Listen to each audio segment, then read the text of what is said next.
Hello শিক্ষার্থী বন্ধুরা, আমি সাত্তার স্যার বলছি। গত ক্লাসে আমরা নবম দশম শ্রেণীর অনুশীলনী 10-এর 16 নম্বর অঙ্ক পর্যন্ত করিয়েছিলাম।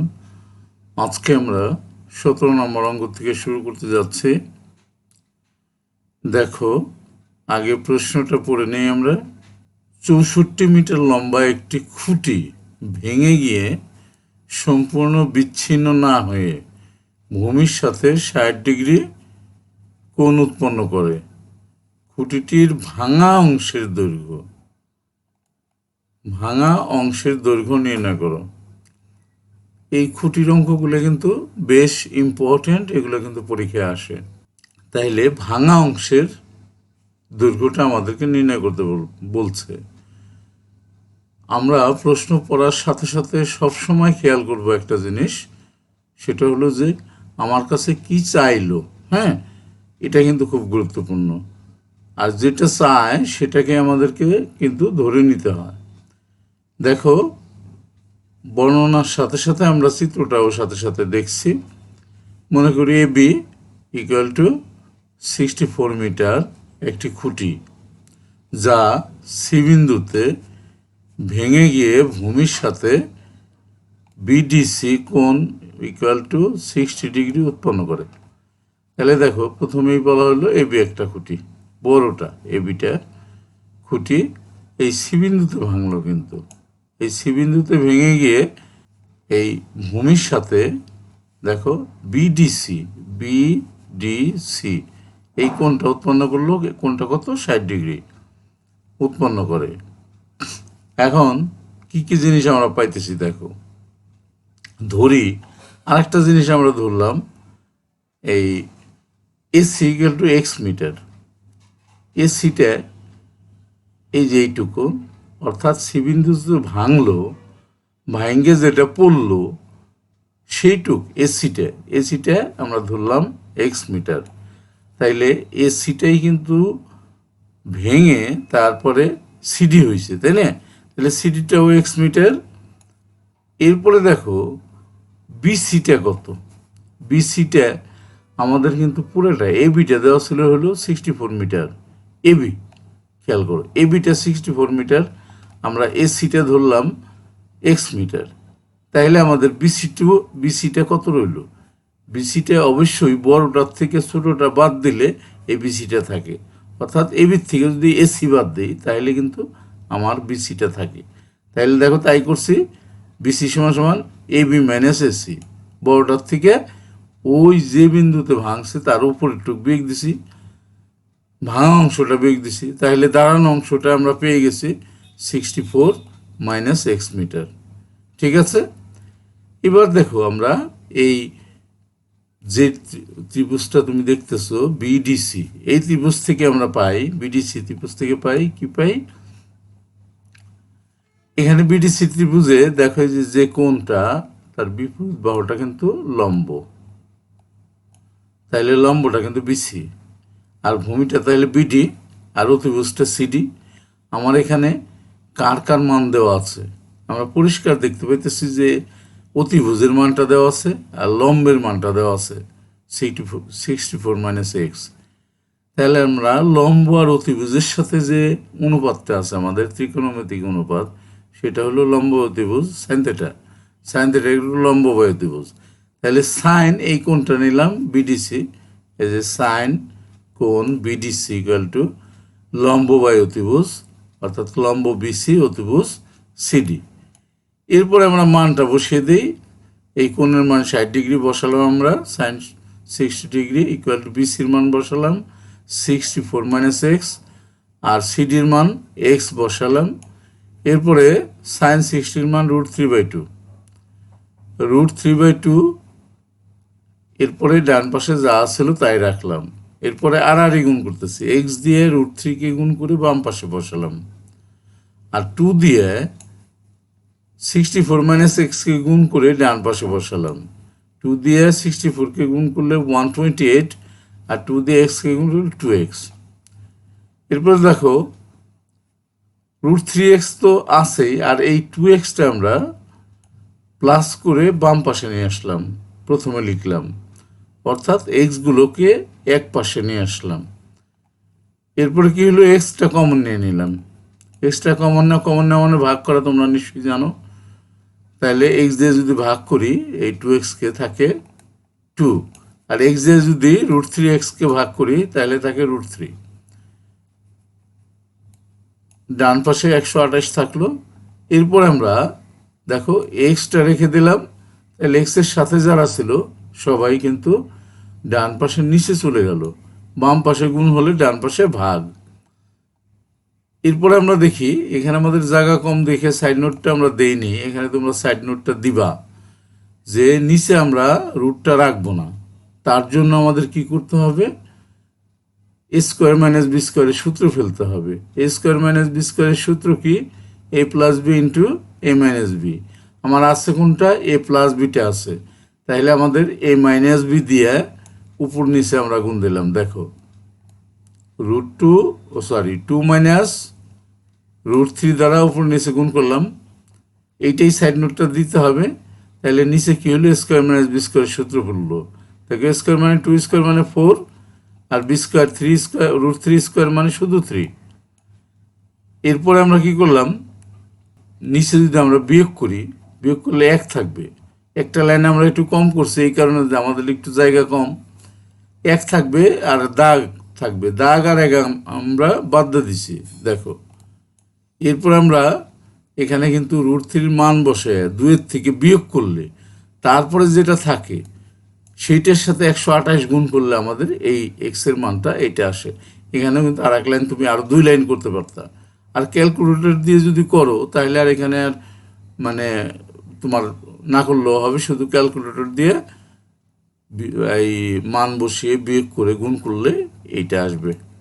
তাহলে আমাদের নির্ণয় দৈর্ঘ্য, এই খাড়া অংশের দৈর্ঘ্যটা কিন্তু এখানে আমাদের চেয়েছিল প্রশ্নের মধ্যে। তাহলে নির্ণয় দৈর্ঘ্য 34.298 মিটার প্রায়।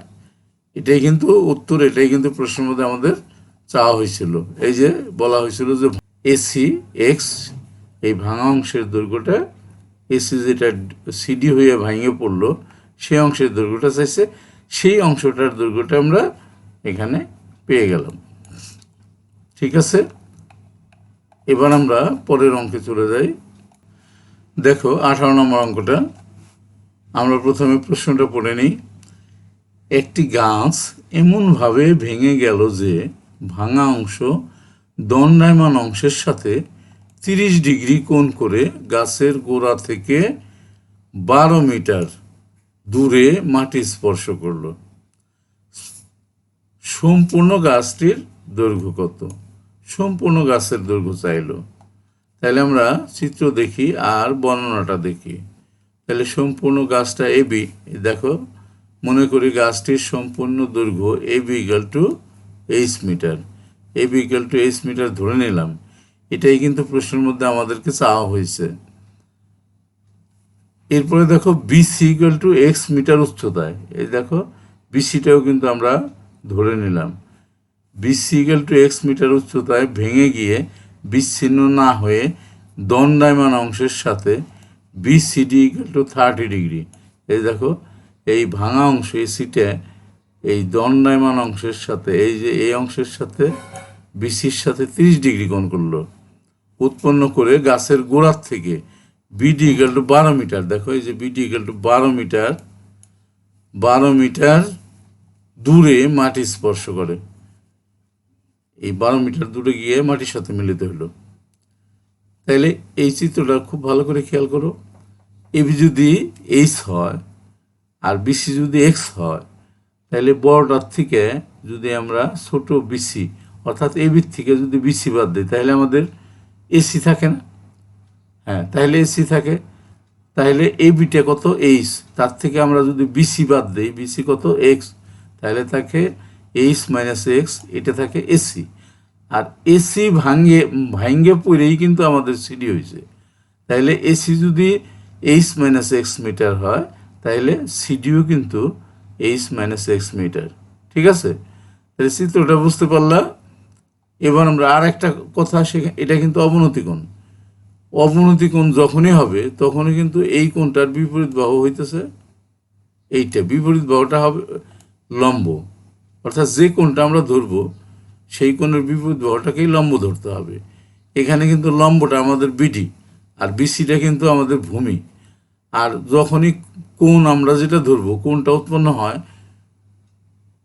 ভূমি আর অতিভুজের সাথে, লম্বের সাথে না। এরপরে দেখো, তাইলে ওই কথাটাই বলা হলো সিডি ইকুয়াল টু এসি। এসিটা কত? এবির থেকে বিসি বিয়োগ করলে এসি থাকে, তাই না? এবি বর্ডার থেকে বিসি বিয়োগ করলে কিন্তু এই যে এসি থাকে, সেই কথাটাই বললাম একটু আগে। তাইলে তার মানটা কত? এবির মান এইচ আর বিসির মান হলো এক্স। তাইলে আমাদের সিডি বা এসির মানটা হলো কি? H minus x. এবার আমরা এই ত্রিভুজের মধ্যে চলে যাব।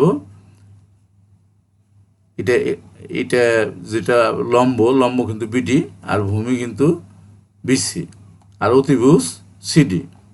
তাইলে ত্রিভুজ বিসিডি থেকে পাই কোনটা নিলাম আমরা? বিসিডি কোনটা নিলাম। আর এখানে আমরা এই 10 নেব এই কারণে যে লম্ব আর ভূমি, অতিভুজের মানও দেওয়া আছে, কিন্তু আমরা প্রথমে সংখ্যা দিয়ে নিই। তাইলে দুইবার নিতে হবে সূত্রে। ত্রিভুজ বিসিডি থেকে পাই 10 কোণ বিসিডি ইকুয়াল টু 10টা ধরছি, তাইলে লম্ব বিডি বাই বিসি। দেখো বিডি বাই বিসি লিখলাম আমরা। এরপরে এই কোণটার মান 30 ডিগ্রি, 30 ডিগ্রি। তাহলে মানটা বসিয়ে দিলাম, বিডির মান 12 আর বিসির মান এক্স বসালাম।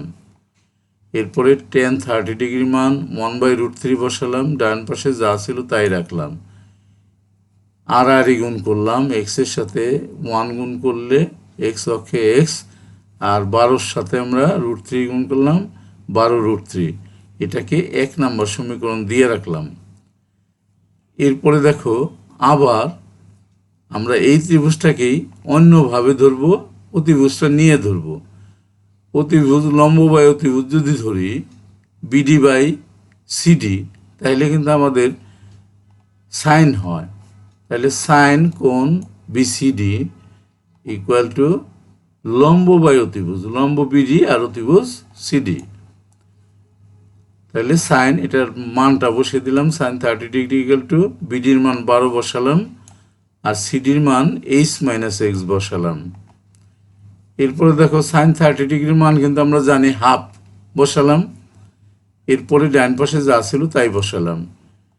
পরবর্তী শীটে কিন্তু আমরা আর গুণ করবো, এখান থেকে একটু দেখে নিই। 1 দিয়ে যদি এইচ মাইনাস এক্সকে গুণ করি তাহলে সেটা বাম পাশে নিয়ে যাব, আর 2 দিয়ে 12কে গুণ করে 24 হবে, সেটা ডান পাশে নেব। পরের শীটে আমরা চলে যাই। এখন দেখো, আমরা একটু আগে বলছিলাম H minus x equal to 24। এরপরে এইচটাকে আমরা রেখে দিলাম আর এক্সের মানটা বসিয়ে দিলাম 12√3। এরপরে 12√3টাকে আমরা ডান পাশে নিয়ে আসলাম প্লাস করে। এরপরে 12 কমন নিলাম, কমন নেওয়া মানে ভাগ করা।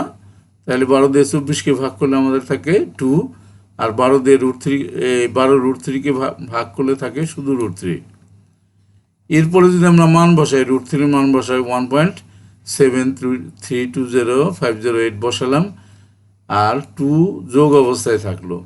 তারপরে দেখো 2 আর 1 যোগ করলে 3 হয়, 3.7320508 এটা আসলো। একে যদি আমরা 12 দিয়ে গুণ করি তাহলে আসে আমাদের 44.785 প্রায়।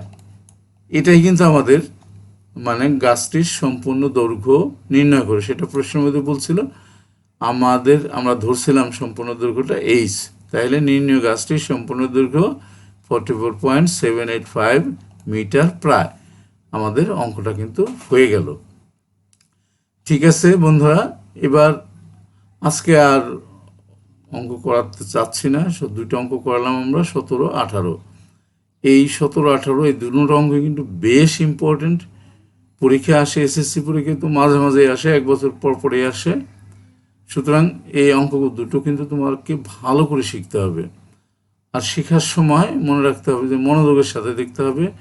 আর অনেকে কেউ বলে যে স্যার হাতের লেখাটা একটু মাঝে মাঝে বুঝি না, কিন্তু কেন বুঝবো না? এত বড় করে আমি দিয়েছি, আর আমার কথাটা তোমার মাথায় নিতে হবে, দেখার সময় কথাটাও শুনতে হবে। তাইলে আমি প্রত্যেকটা লাইনকে মুখেও বলছি, তাহলে না বোঝার কোনো কারণ আমি দেখতেছি না। একটা অক্ষর যদি এইচ যদি তুমি না বোঝো, তাহলে আমি তো মুখে বলছি যে H minus x equal to 24, সাথে সাথে তোমার বোঝা হয়ে গেল। ঠিক আছে, পরিশেষে দু একটা কথা না বললেই নয়, সেটা হলো তোমরা কেউ যদি আমার চ্যানেলে নতুন হয়ে থাকো এবং আমার পড়ানো যদি তোমার পছন্দ হয়, ভালো লাগে, তাহলে তুমি চ্যানেলটাকে সাবস্ক্রাইব করে দিবা। সেই সাথে তোমার বেল বাটনটা ক্লিক করে রাখবা, যাতে নতুন কোনো ভিডিও দিলে তোমার কাছে আগে চলে যায়। তুমি লাইক করতে পারো, শেয়ার করে বন্ধুদেরকে জানাতে পারো। আর যারা অলরেডি আমার চ্যানেলটাকে সাবস্ক্রাইব করেছো, তাদেরকে অসংখ্য ধন্যবাদ জানাচ্ছি এবং সকলকেই পরবর্তী লেসন দেখার জন্য আমন্ত্রণ জানিয়ে এখানে শেষ করছি। খুদা হাফেজ।